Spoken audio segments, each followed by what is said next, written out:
Hello నమస్తే, నేను Ashok. Welcome to ప్రజా చైతన్యం. తిరుమలకు సంబంధించిన సంఘటన పైన అందరూ దిగ్భ్రాంతి వ్యక్తం చేస్తున్నారు. మృతులకు సంబంధించిన కుటుంబాలకు కూడా సంతాపం తెలుపుతూ ఉన్నారు.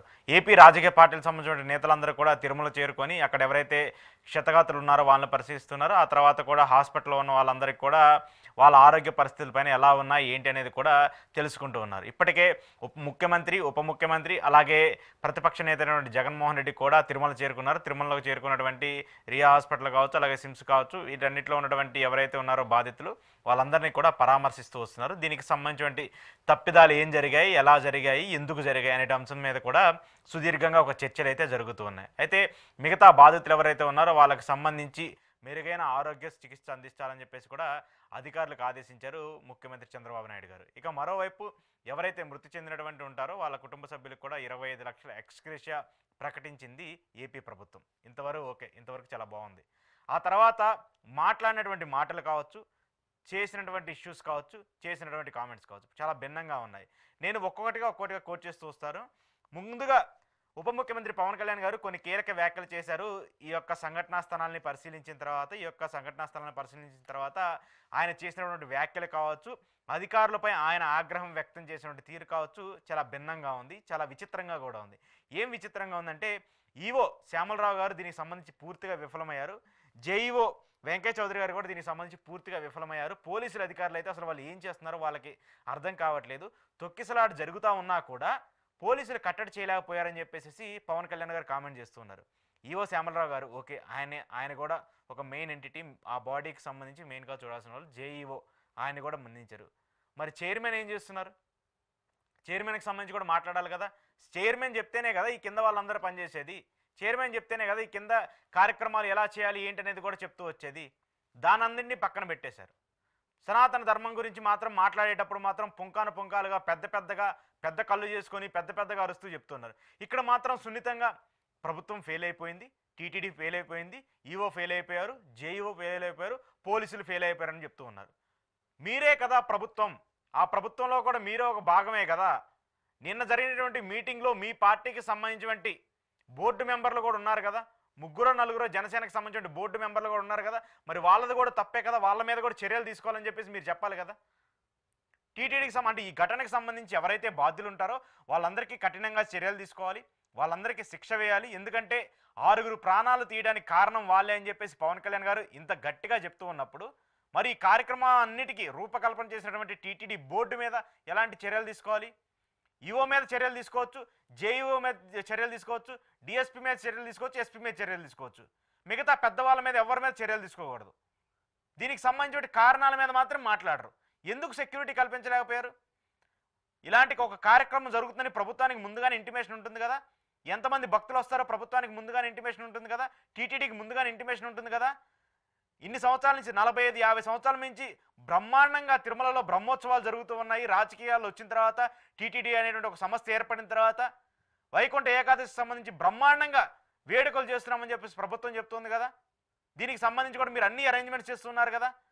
మీరు కూడా చాలాసార్లు ఇలాంటి బ్రహ్మోత్సవాలకు సంబంధించి, వైకుంఠ ఏకాదశికి సంబంధించి రాజకీయ నాయకులు అందరూ కూడా ఉదయాన్నే వెళ్ళి స్వామివారిని దర్శించుకుంటూ వచ్చారు కదా. అప్పుడు మీకు కూడా తెలుసు కదా ఎలాంటి క్యూ ఉంటుంది, ఎలాంటి క్రౌడ్ ఉంటుంది, ఎలాంటి అరేంజ్మెంట్స్ చేయాలనేది. మరి మీరు ప్రభుత్వంలోకి వచ్చిన తర్వాత కూడా ఇలాంటి తప్పులు ఎందుకు జరుగుతున్నాయి? ఎందుకు మీరు ఈ ఇష్యూని వాళ్ళ మీద తోసేస్తూ ఉన్నారు?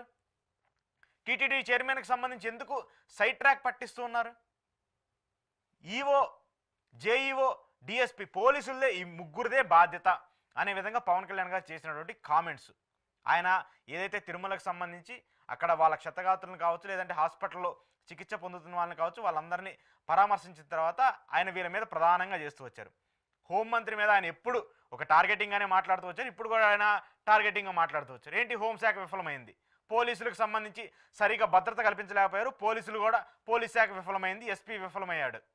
ఓకే, ఇది పక్కన పెట్టదు. చంద్రబాబు నాయుడు గారు కూడా ఇది మాట్లాడిన తర్వాత ఆయన కూడా ఒక ప్రెస్ మీట్ పెట్టారు. పెట్టి ఆయన చాలా గొప్పగా మాట్లాడారు. ఏం గొప్పగా మాట్లాడారంటే, ఇది గత ప్రభుత్వం తీసుకొచ్చినటువంటి ఒక కొత్త నిర్ణయము. గత ప్రభుత్వం ఏదైతే టికెట్లకు సంబంధించి, అంటే తిరుపతిలో టికెట్లు ఇవ్వాలని చెప్పేసి ఇలాంటి ఒక ఇష్యూ ఉందని చెప్పేసి నాకు అప్పుడు తెలిసింది, దాన్ని నేను తీసేయమని చెప్తూ వచ్చాను.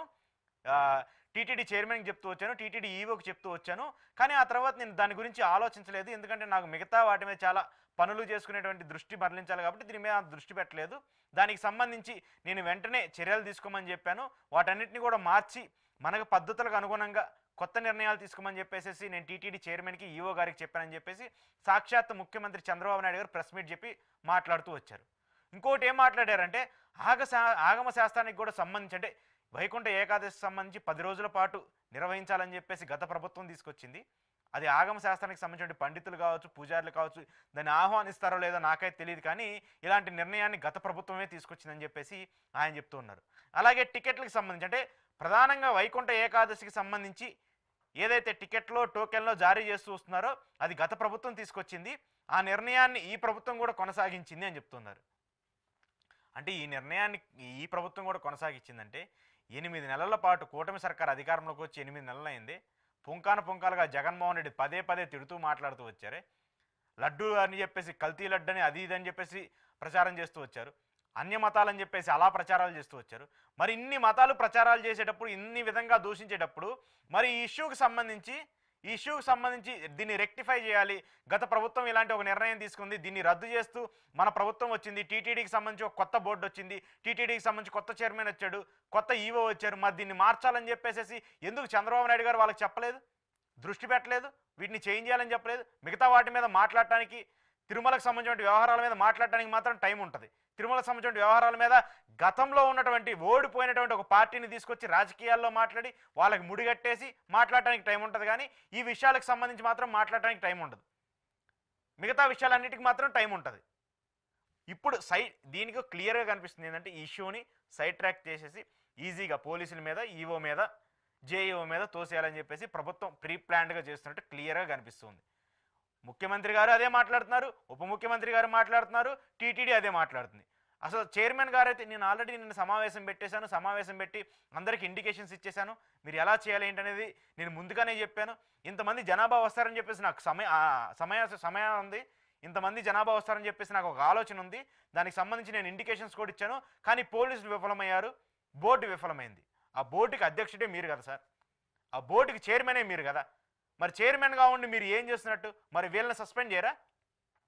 ఎస్పీని సస్పెండ్ చేస్తున్నామని చెప్పారు, డిఎస్పీని సస్పెండ్ చేస్తున్నామని చెప్పేశారు, ఈవోల మీద అలాగే జేఈఓల మీద చర్యలు తీసుకోవాలని చెప్పేసి మీరు పిలుపునిచ్చినటువంటి ముఖ్యమంత్రి, ఉప ముఖ్యమంత్రి గారు చైర్మన్ మీద ఇలాంటి ఈ ఇష్యూ అంతటికి ఫెయిల్యూర్ మీరే. మరి చైర్మన్ గారు మీరు తప్పుకోండి అని ఎందుకు చెప్పలేకపోతున్నారు?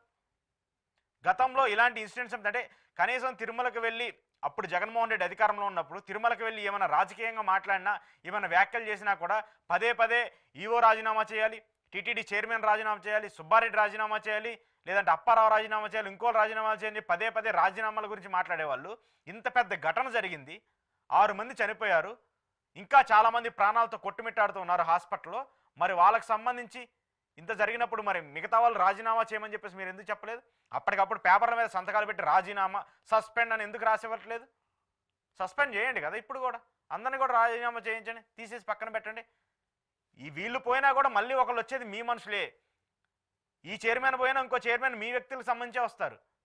ఇప్పుడు కూడా ఇలా చేయలేదనుకోండి, ఇది రాజకీయంగానే జరుగుతుంది.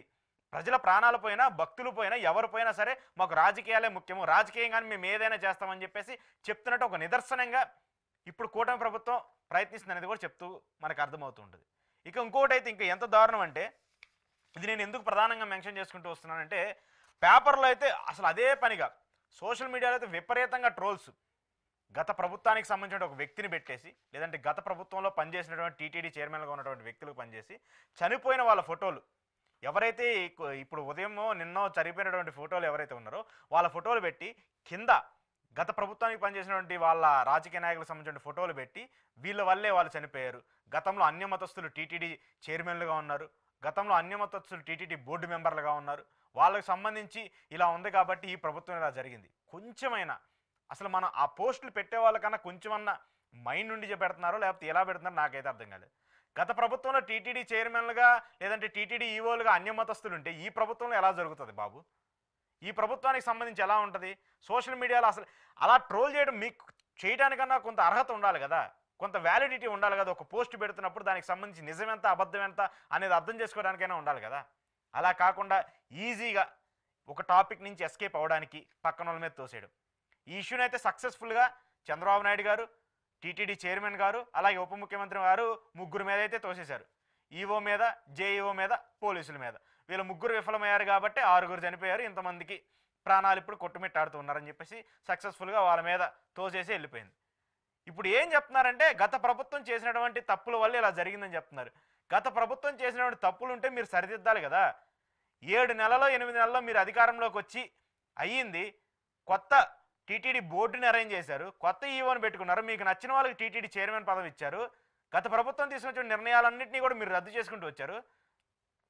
శ్రీవాణి ట్రస్ట్ని తీసేశారు, లేదంటే స్వామివారి ప్రసాదాలకు సంబంధించిన వాటిలో చేంజ్ చేసుకుంటూ వచ్చారు. లడ్డూకు సంబంధించిన ఏదైతే కల్తీ జరిగింది, అది జరిగింది, ఇది జరిగిందని చెప్పేసి స్టార్టింగ్లో రాగాల్ని ఓదరగొడుతూ మాట్లాడారో ఆ లైసెన్స్లన్నీ రద్దు చేసి మళ్ళీ కొత్త టెండర్లు వేసి కొత్తవన్నీ తీసుకొచ్చారు. మరి ఇన్నిటిని కొత్త వాటినన్నింటినీ తీసుకొచ్చినప్పుడు ఎందుకు ఈ వైకుంఠ ఏకాదశికి సంబంధించి టోకెన్ల జారీలో మరి పాత పద్ధతిని అనుసరించారు? ఎందుకు ఈ విషయం ఒక్కదానికి సంబంధించి పాత పద్ధతిని అనుసరిస్తూ వచ్చారు? దీని మీద ఎందుకు మీరు చేంజ్ చేయలేదు? మరి ఇన్నిటిని చేంజ్ చేసినప్పుడు ఎందుకు చేంజ్ చేయలేదు? ఇది కూడా మీ తప్పే.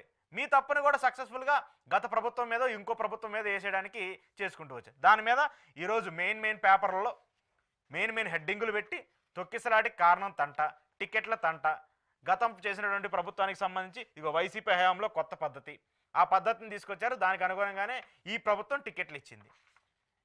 అసలు ఇది ఏమి వరకు ఎంతవరకు నిజం అనుకుంటారు జనాలు, ఎంతవరకు అబద్ధం అనుకుంటారు కూడా కొంచెం కూడా ఆలోచన లేకుండా రాస్తున్నటువంటి రాతలుగా కనిపిస్తున్నాయి.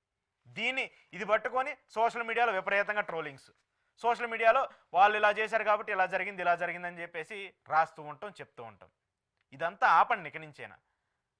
ప్రజల చావులకు సంబంధించి, భక్తుల చావులకు సంబంధించి రాజకీయాలు ఆపేసి దీన్ని ఎలా చేయాలి, వాళ్ళ కుటుంబాలను ఎలా ఆదుకోవాలి, వాళ్ళకి సంబంధించినటువంటి ఎవరైతే ఉన్నారో బాధితులు ఎవరైతే వాళ్ళకి ఎలా న్యాయం చేయాలని చెప్పేసి ఆలోచించండి. అలా ఆలోచించకుండా సనాతన ధర్మాన్ని మేము కాపాడుతూ ఉన్నాం, హిందూ మతాన్ని మేము నెత్తికెత్తుకున్నాం, హిందూ మతానికి సంబంధించి మేము ముందుకు వెళ్తూ ఉంటామని చెప్పేసి ఇలాంటి మాటలు చెప్పడం పక్కన పెట్టేసి ప్రాక్టికల్గా చేయించి చూపించండి. ప్రాక్టికల్గా ఏం చేయాలో చేసి చూపించండి.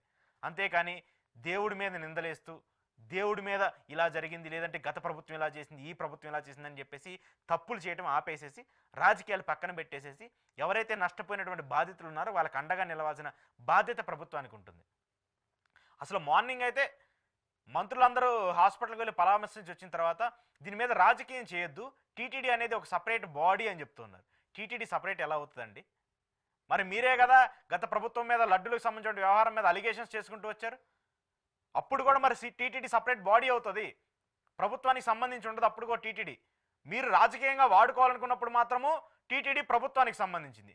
మీ హయాంలో తప్పు జరిగితే మాత్రం టీటీడీ సపరేట్ బాడీ, టీటీడీకి సంబంధించి ప్రభుత్వానికి ఎలాంటి సంబంధం ఉండదు. మిగతా వాళ్ళకైతే ఒప్పు, మీకైతే తప్పు చేసినా కూడా మీకు కూడా ఒప్పే. దీన్ని రాజకీయంగా ఇలా వాడుకుంటున్నారు.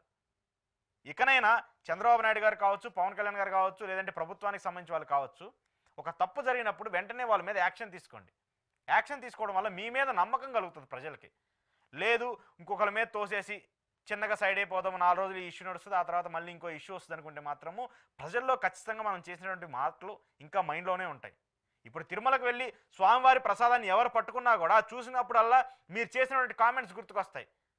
అయ్యో అప్పుడు పవన్ కళ్యాణ్ గారు ఇలా మాట్లాడారు కదా, దీంట్లో యానిమల్ రిలేటెడ్ కొవ్వు ఉంది, అది ఉంది, ఇది ఉందని చెప్పారు కదా, ముఖ్యమంత్రి గారు ఎలా చెప్పారు కదా, మరి ఇది ఏంటి, ఇప్పుడు మనం ఈ ప్రసాదం తింటే ఏం జరుగుతుందని చెప్పేసి మీరు చేసినటువంటి కామెంట్ల వల్ల ఆ భక్తులు ఆ మెదడులో తలుస్తూ ఉంటుంది. అది నిజమా కాదా అనేది ఇంతవరకు తేలలేదు. మీ ప్రభుత్వం వచ్చిన తర్వాత మళ్ళీ ఒక సపరేట్ కమిటీని వేశారు, దానికి సంబంధించి విచారణ జరుగుతూ ఉంది. దాని మీద ఇంతవరకు ఎలాంటి స్పందన లేదు. దాని మీద అసలు ఏం జరుగుతుంది అనేది కూడా లేదు. ఆ 4 రోజుల పాటు, ఆ వారం రోజుల పాటు విపరీతంగా ట్రోల్ చేశారు. అసలు హిందూ బోర్డు తేవాలి, సనాతనం తీసుకురావాలి, అది తీసుకురావాలి, ఇది తీసుకురావాలి అన్నారు. ఇప్పుడైతే అసలు రాష్ట్ర వ్యాప్తంగా హిందూ ధార్మికతకు సంబంధించి పెద్ద పెద్ద మీటింగులు పెట్టి జరుగుతున్నాయి. నిన్న ఈ మీటింగులు పెట్టి దీని మీద ఎంత పెద్ద ఎత్తున చర్చ జరుగుతున్నప్పుడు ఎందుకు హిందూ సంఘాలు మాట్లాడలేదు? 6 ప్రాణాలు కోల్పోయారే తిరుమలకు సంబంధించి, స్వామివారికి సంబంధించిన ఒక ప్రతిష్ట వైకుంఠ ఏకాదశి అని చెప్పేసి మనం ఎంతో విలువనిచ్చి ప్రతి ఒక్కళ్ళు పూజలు చేసి స్వామివారిని తలుచుకునేటువంటి ఈ అంశానికి సంబంధించి ఇంతమంది భక్తులు వెళ్ళి చనిపోయారని చెప్పేసి హిందూ ధార్మిక సంఘాలు ఎందుకు మాట్లాడలేదు? ఎందుకు కూటాలు మాట్లాడలేదు? పెద్ద పెద్ద పెట్టారు కదా, పెద్ద పెద్ద సంఘాలు పెట్టారు కదా. ఆ విశాఖ పీఠం అని ఒకటి ఉంది, శారదా పీఠం అని ఇంకోటి ఉంది, లేదంటే ఇంకో పీఠం అని ఇంకోటి ఉంది. ఇంతమంది జీఆర్లు ఉన్నారు, వీళ్ళందరూ ఎందుకు మాట్లాడలేదు మరి దీనికి సంబంధించి? దీన్ని ఎందుకు ఖండించట్లేదు? గత ప్రభుత్వంలో ఇందా చంద్రబాబు నాయుడు గారు ఉన్నారు, దీనికి సంబంధించి ఆధ్యాత్మిక సంబంధించి ఖచ్చితంగా మరి దీని మీద వాళ్ళు ఎలా రియాక్ట్ అవుతారు, 10 రోజులు దీనికి సంబంధించి ఉంచొచ్చో లేదనేది. మరి ఇంతమంది పెద్దవాళ్ళందరూ కూడా హిందుత్వానికి సంబంధించి హిందుత్వాన్ని పరిగెలింపజేయాలని చెప్పేసి మాట్లాడే వాళ్ళందరూ కూడా ఎందుకు మరి దీన్ని ఇలా చేయకూడదండి? మరి కొత్త ప్రభుత్వం వచ్చింది కదా, గత ప్రభుత్వానికి మేము ఇంటిమేషన్ ఇచ్చాము కానీ ఇలా చేయలేదు కాబట్టి దాన్ని తీసేసి కొత్త ప్రభుత్వం వచ్చింది, మీరు దీన్ని చేంజ్ చేయండి అని ఎందుకు చెప్పలేదు? ఎవరు ఇలా చెప్పరు, ఎవరు దీని గురించి మాట్లాడరు. కానీ రాజకీయంగా మాత్రం అందరికీ కావాలి. ఒక ఇష్యూ జరిగితే దాన్ని రాజకీయం చేయడానికి మాత్రం అందరూ రెడీగా ఉంటారు, వాళ్ళు తప్పించుకోవడానికి ఇంకోళ్ళ మీద తోసేస్తూ ఉంటారు. ఇది మాత్రం చాలా బిగ్గెస్ట్ ప్రీ ప్లాన్డ్గా ఇష్యూని సైడ్ ట్రాక్ పట్టించడానికి ఒక క్లారిటీగా మనకు అర్థమవుతుంది. ఈఓ మీద, జేఈఓ మీద, పోలీసుల మీద ఈ నెపాన్ని తోసేసి వాళ్ళు చేసినటువంటి మిస్టేక్ కాబట్టి వాళ్ళే దీనికి బాధితులు, అందుకని వాళ్ళని సస్పెండ్ చేస్తున్నాము, ఈఓని తొలగిస్తున్నాం, జేఈఓని తొలగిస్తున్నాం. ఈఓని జేఈఓని తొలగించడం మాత్రాన ఈ సమస్యకి పరిష్కారం దొరకదు. ఈ సమస్యకి ఖచ్చితంగా ప్రభుత్వం సమాధానం చెప్పాలి, టీటీడీ చైర్మన్ సమాధానం చెప్పాలి. ఈఓ మీద చర్యలు తీసుకున్నప్పుడు చైర్మన్ మీద కూడా చర్యలు తీసుకోవాలి ప్రభుత్వం. మీరే చెప్తున్నారు కదా టీటీడీ సపరేట్ బాడీ అని, ఆ సపరేట్ బాడీకి సంబంధించి ఒక తప్పు జరిగినప్పుడు అందరి మీద తీసుకోవాలి. అన్ని శాఖలకు సంబంధించి తప్పులు ఉన్నాయి, పోలీస్ శాఖ తప్పుంది, టీటీడీకి సంబంధించిన తప్పుంది, అక్కడ ఉన్న అధికారులది తప్పుంది, అందరి మీద చర్యలు తీసుకోండి, మళ్ళీ కొత్తగా తీసుకురండి. ఇంత పెద్ద ప్రోగ్రాం జరుగుతున్నప్పుడు ఖచ్చితంగా ఒక ఎస్టిమేషన్ ఉంటుంది కదా, ఎంతమంది వస్తున్నారో, ఏం చేయాలో, ఎలా దీనికి సంబంధించిన రూపకల్పన చేయాలనేది. దీంట్లో ఎంతమంది దానికి సంబంధించి ఈ ప్రోగ్రాం డిజైన్ చేసినటువంటి టీంలో ఎంతమంది సీనియర్లు ఉన్నారు, గతంలో ఎంతమంది ఈ ప్రోగ్రాంకి సంబంధించిన పనిచేసిన వాళ్ళని మళ్ళీ తీసుకున్నారు, వాళ్ళకు ఒక ఎస్టిమేషన్ ఉంటుంది కదా, టికెట్లు ఎక్కడ ఇవ్వాలి, టోకెన్లు ఎక్కడ జారీ చేయాలి, కింద జారీ చేయాలా, పైన జారీ చేయాలా, లేదంటే ఆన్లైన్ సిస్టమ్ తీసుకొచ్చారు, ఆన్లైన్ సిస్టమ్ ఒకటి ఉంది కదా తిరుమలకు సంబంధించి. ఈ తిరుమలకు సంబంధించిన ఆన్లైన్ సిస్టమ్ తీసుకొచ్చినప్పుడు మీరు ఆన్లైన్లో స్వామివారికి సంబంధించి ఎవరైతే దర్శించుకోవాలనుకున్నారో ఈ టోకెన్లు రిలీజ్ చేస్తూ ఉన్నాము, దానికి సంబంధించి మీరు ఆన్లైన్లో బుక్ చేసుకోవచ్చు కదా. ఒక పెద్ద వ్యవస్థ ఉంది కదా ఆన్లైన్కి సంబంధించి, టీటీడీకి సంబంధించి, మరి అక్కడ ఎందుకు చేయలేదు? అలాంటి తప్పులు, అలాంటి వెసులుబాట్లు ఉన్నా కూడా వాటన్నిటిని మీరు చేయకుండా ఈ తప్పులన్నింటినీ కూడా సక్సెస్ఫుల్గా ఇంకోళ్ళ మీద తోసేయడానికి ప్రయత్నిస్తుంది. ముఖ్యంగా గత ప్రభుత్వం మీద మీరు ఏదో రాజకీయంగా కుట్ర చేయాలి, లేదంటే రాజకీయంగా వాళ్ళని విమర్శించాలి, ఈ ఇష్యూ వాళ్ళ మీద తోయాలంటే మాత్రము ఇది మళ్ళీ తిరిగి మీ చుట్టూరే వచ్చే అవకాశం ఉంటుంది, తిరిగి మీ మీదకి వచ్చే పరిస్థితి కనిపిస్తుంది. సో దయచేసి దీన్ని రాజకీయంగా చూడకుండా ఎవరైనా సరే, జగన్మోహన్ రెడ్డి అయినా, చంద్రబాబు అయినా, పవన్ కళ్యాణ్ అయినా, ఇంకొకరైనా దీన్ని రాజకీయంగా చూడటం మానేసి నష్టపోయిన వాళ్ళకి ఎలా చర్యలు తీసుకోవాలి, నష్టపోయిన వారికి సంబంధించి ఎలా వాళ్ళని మనం కాపాడాలి, వాళ్ళకి సంబంధించి ఎలా అడ్డుకోవాలని చెప్పేసి దాని మీద ఆలోచిస్తే బాగుంటుంది. Thank you.